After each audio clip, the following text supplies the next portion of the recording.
Tu sais ce moment où tu arrives avec 200 idées, 3 styles différents et des planches Pinterest qui n'ont rien à voir entre elles? Salut, c'est Mélissa d'Esquisse et bienvenue dans ce nouvel épisode de mon podcast où on parle d'architecture, mais surtout de projets qui ont du sens. Aujourd'hui, on va décortiquer ensemble ce qu'il se passe quand on confond inspiration et projet concret. Je vais te partager ma méthode pour faire le tri, poser les bonnes questions et transformer tout ça en un espace qui colle vraiment à tes modes de vie. Et comme toujours en description, tu trouveras un lien pour recevoir gratuitement des conseils personnalisés pour ton propre projet rénovation. Alors n'hésite pas à aller faire un tour maintenant. Puisqu'on en parle, quels sont pour toi les dangers que toutes ces images d'intérieur sur les réseaux?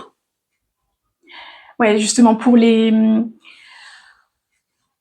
gens qui veulent concevoir leur intérieur, un projet qui soit pour eux, ces images-là, je pense que ça les perd. Ils se retrouvent en fait noyés sous un nombre énorme, une quantité énorme d'inspiration qui leur parle. Hein. Je pense qu'ils aiment ça, mais ça les perd. Moi, la plupart des gens qui viennent me voir sur les réseaux notamment, donc qui ont Instagram ou Pinterest ou autre depuis un certain temps, ils viennent me voir et ils me disent j'ai besoin d'idées. Mais en fait, je sais que les idées, ils en ont déjà tellement parce que ils vont montrer leur inspiration Pinterest, ils vont me dire ah oui j'aime ça, j'aime ci, j'aime ça, mais en fait au fond c'est pas ces inspirations qui arrivent vraiment à les convaincre de quoi que ce soit, à les faire choisir parmi tout ce qu'apparemment ils aiment. C'est trop en fait. Ils pensent qu'ils ont besoin davantage d'idées pour les aider à concevoir quelque chose qui va leur plaire au fond, qui va faire qu'ils se sentent chez eux. C'est contre-productif. C'est contre-productif. En fin de compte, ils n'ont pas besoin de plus d'idées. Les idées, ils en ont. Ils ont besoin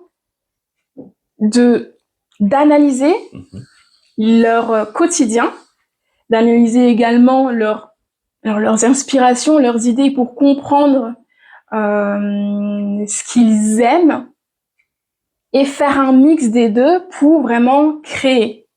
Mais on peut pas uniquement partir de ces inspirations-là pour créer. Et tout comme on peut pas se dire que en fait il m'en faut encore plus, davantage pour créer quelque chose parce que ça me suffit pas. Non, ça suffit largement.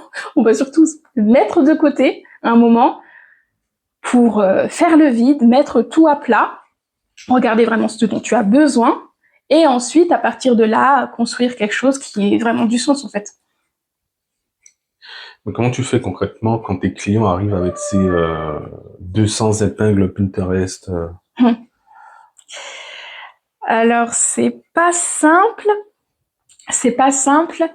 mais vraiment, je leur demande de laisser tout ça de côté. On va pas effacer, je vais pas leur dire allez mettez tout ça à la poubelle, il y en a vraiment pas besoin, parce que c'est quand même ça c'est quelque chose auquel ils sont attachés. C'est comme ça eux qui réfléchissent à leur projet, ça les inspire, etc. Je vais pas leur dire de tout mettre à la poubelle, mais je vais vraiment leur demander de repartir sur les bases, leur faire réfléchir sur leur quotidien, leurs habitudes, leur mode de vie, avec un questionnaire qui est vraiment, en fait, qui est assez finalement basique. Les gens pensent qu'ils en ont pas besoin parce qu'en fait, ils savent déjà qui ils sont, comment ils vivent, etc. Mais ça leur permet de tout remettre à plat. Ils suivent une liste de questions qui est pertinente et qui leur permet de réfléchir de plus en plus en profondeur sur eux-mêmes. Il y a une introspection. Je pense qu'on peut dire ça. C'est une véritable introspection. Alors que d'un côté, les images essaient de leur faire... Enfin, les images, ça fait voir un peu... je sais pas comment dire. En fait, ça leur fait penser plus loin. Moi, je leur propose de revenir sur eux, de se recentrer sur eux, de pas aller regarder à droite, à gauche, le voisin, machin. je les fais se recentrer sur eux-mêmes pour vraiment aller plus en profondeur sur eux-mêmes. Tu vois? Je pense que c'est ça l'important et c'est là que se trouve la base de ton projet. C'est pas ailleurs, c'est pas en regardant comment vit un tel ou en fait tu sais même pas qui habite là-dedans, tu sais même pas si cette personne elle te ressemble, si elle a des points communs avec toi sur son mode de vie ou autre. T'en sais rien du tout. Tu te dis juste que oh bah t'aimes bien cette image. Oui, mais c'est pas suffisant. Ça c'est pas suffisant. On veut que tu aimes ton projet. On veut pas que tu aimes une image et que tu projettes ton projet sur cette image. C'est pas du tout ça l'objectif en fait. Comment tu fais la différence entre ce qu'ils aiment et ce qui leur convient réellement? En fait, avec tu veux dire s'ils viennent avec ces images du coup. C'est ça. À partir de ces images-là, il faut essayer de retrouver des schémas répétitifs. Tu vois, ils peuvent, enfin, je vais partir de quelque chose de simple. Si on parle si on est à l'étape des matériaux, des couleurs, des ambiances dans les pièces, là, on pourrait s'intéresser aux images parce que, comme j'ai dit, ça vient à la fin. Dans un premier temps, on voit le plan. Dans un second temps, on voit les élévations, le plan qui est en fait monté en 3D, et dans un dernier temps, enfin dans un troisième temps, on voit plutôt l'ambiance qu'on crée, les matériaux qu'on va choisir, le mobilier, etc. Donc c'est à ce moment-là qu'on peut se dire que les images, c'est un peu plus pertinent de les utiliser pour le projet. Et si oui, c'est ça. Il faut que je repère des schémas récurrents entre toutes ces images qui peuvent, qui les inspirent. Ça va se baser essentiellement sur des éléments qui se répètent d'une image à l'autre. Enfin, en fait, parfois, il y a deux images qui vont me donner, mais en fait, qui vont pas du tout coller entre elles. Et là, je vais leur demander, mais alors, qu'est-ce que t'aimes dans cette image-là? Qu'est-ce que t'aimes dans cette autre image? Ça peut être toutes les deux une image de cuisine, mais qui n'ont absolument rien à voir. Là, il va falloir que j'essaie de creuser pour comprendre vraiment, mais qu'est-ce qui t'a plu dans cette image? Parce que celle-ci aussi te plaît, mais en fait, je vais dire n'importe quoi, mais cette cuisine-là, elle est verte, l'autre, elle est orange. Je comprends pas la relation entre les deux. Le point commun. Le point commun.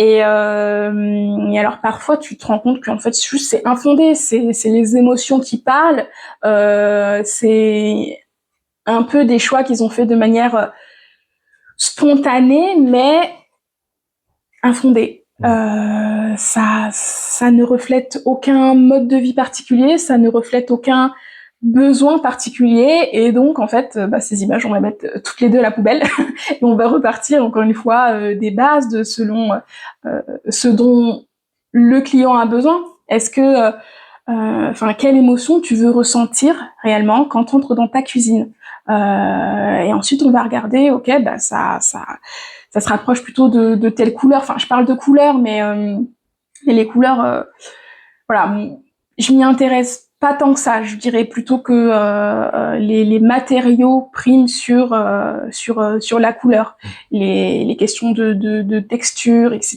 La manière dont les matériaux reflètent la lumière, etc. Donc, ouais, il faut essayer de repérer les schémas récurrents, et s'il y en a pas, on met à la poubelle, parce que moi aussi, j'aime énormément de tendances différentes. J'aime énormément d'ambiances différentes. Ça veut pas dire que chez moi, je veux que ce soit comme ça, et aussi comme ça, et aussi comme ça, et aussi comme ça. Tu vois, ça veut rien dire. On peut aimer des choses qui ne nous conviendront pas forcément. On peut aimer des choses et en fin de compte, c'est pas ce dont on a besoin. C'est pour ça qu'il faut revenir aux bases pour essayer de comprendre ce dont on a besoin, ce qui ce qui va vraiment faire de chez nous un lieu exceptionnel pour nous, tu vois. À notre image. Oui. À notre image, tout à fait. Et ensuite, comment tu arrives à transformer ça en vrai projet? Comment je transforme toutes ces idées en un projet? Je vais t'expliquer un petit peu comment moi je fonctionne et au niveau des différents rendus qu'il y a avec le client. Alors, dans un premier temps, comme je l'ai dit, il répond à un questionnaire sur lui, sur sa personnalité. J'apprends à le connaître à travers ses modes de vie, ses habitudes au quotidien, ses déplacements. À travers tout ça, j'apprends à connaître mon client et je fais ressortir des thématiques fortes. Pour partir de quelque chose de simple, on va dire qu'on est à l'étape pour structurer ton projet, donc pour agencer les espaces et pour concevoir ton plan. Je regarde dans ton questionnaire quelles sont les pièces sur lesquelles, quelles sont les fonctions sur lesquelles tu t'es plus attardé. Si tu parles beaucoup du fait que tu cuisines, que tu aimes manger, je vais me dire que ok, la cuisine, c'est quelque chose qui est important pour toi. Tu aimes passer du temps dans ta cuisine, tu aimes que ta famille soit autour de toi quand tu cuisines, tu aimes leur concocter des bons plats, voilà. Tu as besoin de pas mal de surface de plan de travail, tu as besoin de beaucoup de rangements parce que voilà, t'aimes avoir beaucoup d'épices sous la main, d'ustensiles, etc. Voilà, t'as beaucoup de choses à ranger dans ta cuisine, donc ce sera une pièce clé dans l'aménagement, dans ton plan. C'est une pièce sur laquelle je dois vraiment me focaliser et qui doit avoir une plus grande importance, alors que ce soit en termes de surface, mais aussi en termes de fonctionnalité. Je pense que dans tous les projets, il faut faire des concessions, mais s'il y a une concession à faire dans ton projet, eh ben, ce sera sur autre chose que sur la cuisine. Parce que la cuisine, ce sera un élément central de ton projet, puisque c'était l'élément central de ton questionnaire. Tu vois, c'est pas un travail facile, mais ça découle d'une analyse approfondie sur tes réponses, sur ta manière de répondre. Oui, j'essaie vraiment d'aller en profondeur et pas juste de rester en surface et de prendre au pied de la lettre ce que tu écris. Il faut vraiment que je le traduise en un projet, donc il faut que j'aille au-delà de tout ça. Voilà, je pense que pour résumer un petit peu mon travail sur le questionnaire pour arriver jusqu'au plan, c'est comme ça que ça fonctionne. Et pour confirmer mes hypothèses du coup sur ce dont tu as besoin pour ton plan, puisqu'on est parti sur ce sujet, il y aura un rendu intermédiaire, bien sûr, un rendu que j'appelle le point créa, qui est là surtout pour confirmer que je vais dans la bonne direction. Dans ce point-là, bien sûr, j'ai déjà commencé à créer. J'ai créé 2 ou 3 versions de ton plan et je discute avec toi. On échange sur ces propositions pour comprendre eh bien, ce qui va et ce qui va pas, pourquoi ça va pas. Et je vais pas m'arrêter sur ok, toi tu choisis ce plan-là. Je vais pas m'arrêter là-dessus. Je vais te demander pourquoi ça ne te convient pas. Il faut vraiment aller encore plus en profondeur. Il faut que je comprenne ton mode de pensée. Il faut que je comprenne ton fonctionnement. Tu vois, pour encore évoluer à partir de ton plan du coup préféré et l'adapter en fonction de ce qui te conviendra le mieux. Et à partir de là, voilà, je retravaille une dernière fois et puis je te rends quelque chose qui est en totale adéquation avec ce dont tu as besoin. Voilà. Finalement, ce que j'essaie de faire, c'est pas juste traduire des envies d'écho, mais de capter ce qu'il y a derrière. Un rythme de vie, des habitudes, des émotions. Si cet épisode t'a aidé à y voir plus clair, pense à liker, commenter ou même partager à quelqu'un qui est en plein dans son projet rénovation. Et si tu veux qu'on en parle pour ton propre chez toi, retrouve le lien en description pour recevoir des conseils gratuits et adaptés à ton projet. C'était Mélissa d'Esquisse. À très vite pour un nouvel épisode. Bye!